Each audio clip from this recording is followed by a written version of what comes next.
কোথাও একটা বড় ধরনের ক্রাইম হলে তার গন্ধটা যেন বহুকাল ধরে সেখানে থেকে যায়, তাই না?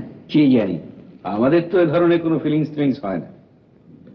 তবে হ্যাঁ, ওইখানটাতেই ধনঞ্জয় সাহা খুন হয়েছিল।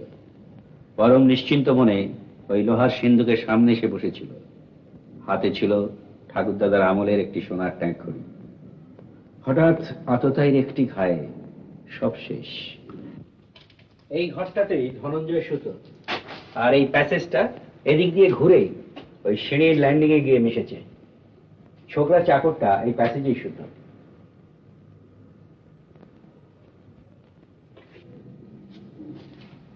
মিস্টার সেন, এই দরজাটা একটা বিশেষত্ব লক্ষ্য করেছেন?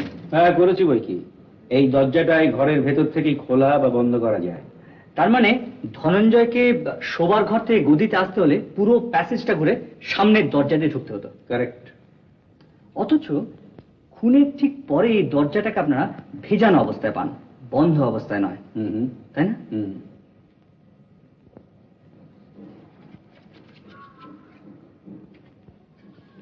তাহলে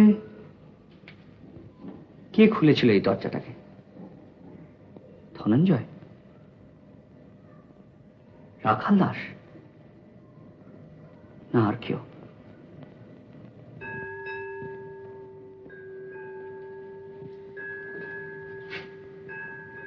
ওটা কি বাজছে? ওটা থানার বেল, প্রত্যেক ঘন্টায় ঘন্টায় বাজে। ধনঞ্জয়ের একটা অভ্যেস ছিল, বেল বাজলেই ঘড়িটাকে মিলিয়ে নেওয়া। মরার মুহূর্তে উনি বোধহয় তাই করছিলেন, হাতে তাই ঘড়িটা ছিল। সম্ভবত তাই হবে। আর ওই বিগুলটা? থানার কাছেই পুলিশ লাইন, কলিং আর কলাফের সময় বিগুল বাজে, ভোর 6টা আর রাত 8টায়। রোজই? হ্যাঁ, রোজই।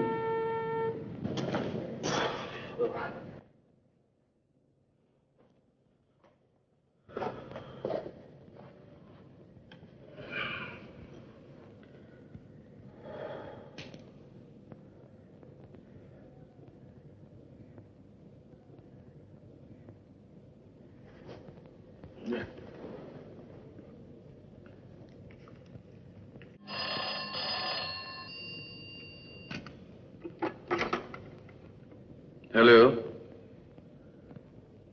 হ্যাঁ বলুন। ও, মিসেস রয়কে চাইছেন? আচ্ছা, আপনি একটু ধরুন, আমি খবর পাঠাচ্ছি।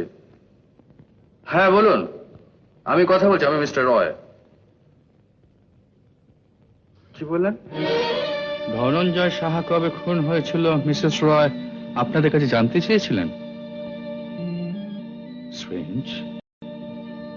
কেন বলতে পারেন?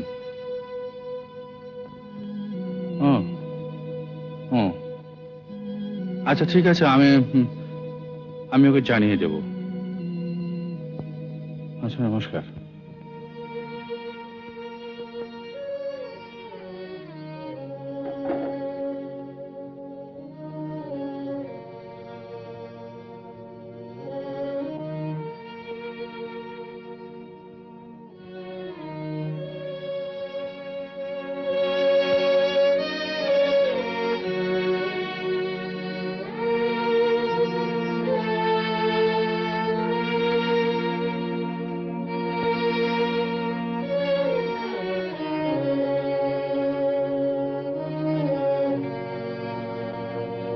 ইটিআই থেকে তোমাকে ফোন করেছিল।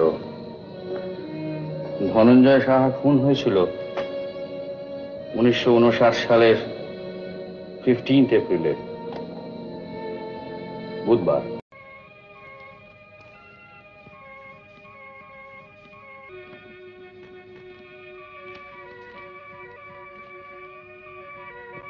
আজ পয়লা বৈশাখ, আগামী পরশুর মধ্যে আমার পাওনা সমুদয় টাকা শোধ করিয়া না দিলে আমি যথাযথ ব্যবস্থা লইতে আমি বাধ্য হইব।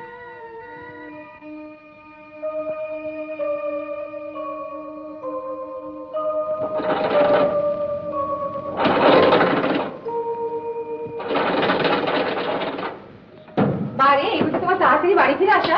তুমি না বলেছিলে আমার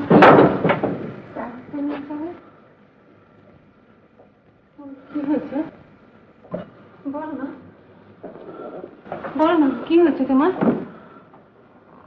হাঁপাচ্ছ কেন? কি হয়েছে? হ্যাঁ, আমি আমি চাকরিটা ছেড়ে দিয়ে এলাম। চাকরি ছেড়ে দিয়ে? তা কি করব? জীবনটা উঞ্চবৃত্তি করে কাটাবো বলতে চাও?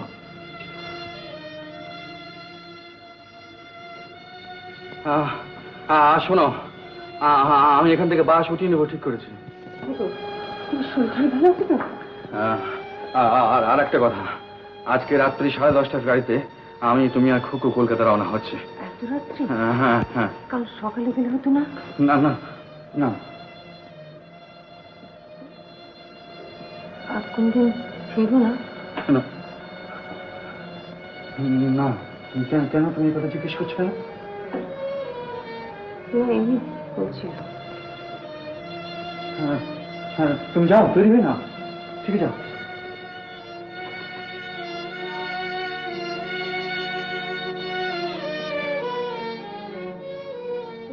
এখানকার সব জিনিসপত্র?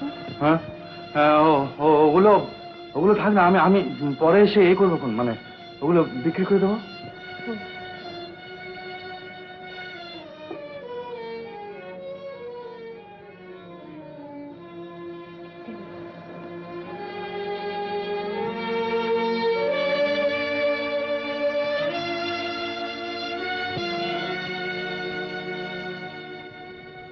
সীমা, সীমা, মা তো শোনাতে উঠে পড়ো তো বাবা।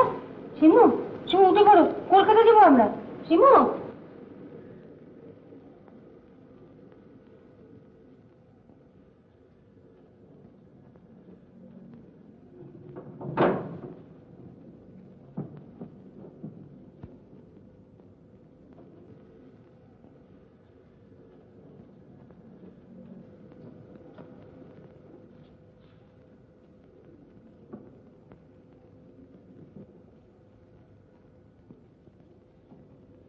এই শোনো, আমি বলছিলাম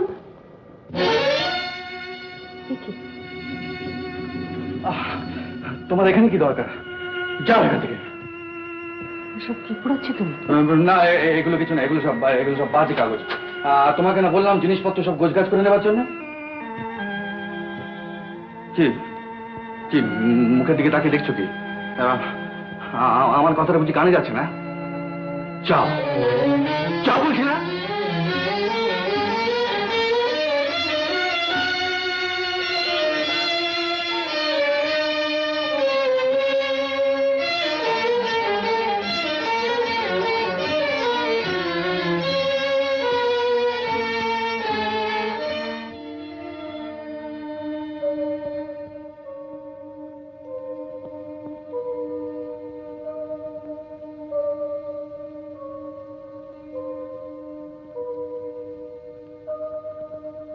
হয়তো ভাবছো কথা দিয়েও কেন এলাম না, হয়তো আমাকে মিথ্যেবাদী, নিতান্ত বাজে লোক বলেই ধরে নিয়েছ। কিন্তু বিশ্বাস করো সীমা, ঠিক এই মুহূর্তে কোনো আনন্দমুখর পরিবেশে আমি হতাম একেবারে বেমানান। তাই আর গেলাম না। অনেক মুগ্ধ স্তুতি আর উচ্ছ্বাস, তোমার সেই অনুরাগী ভক্তের ভিড়ে নিজেকে মিশিয়ে দেবার মতো সময়টুকু আমার হলো না। এক উন্মাদ পুরুষের অভিশপ্ত অস্তিত্ব আর এক বঞ্চিতা নারীর অতৃপ্ত আত্মা আমাকে তাড়া করে ফিরছে। বিচার চাই, বিচার চাই। তাই ক্ষমা চেয়ে নিচ্ছি তোমার কাছে, প্রবীর।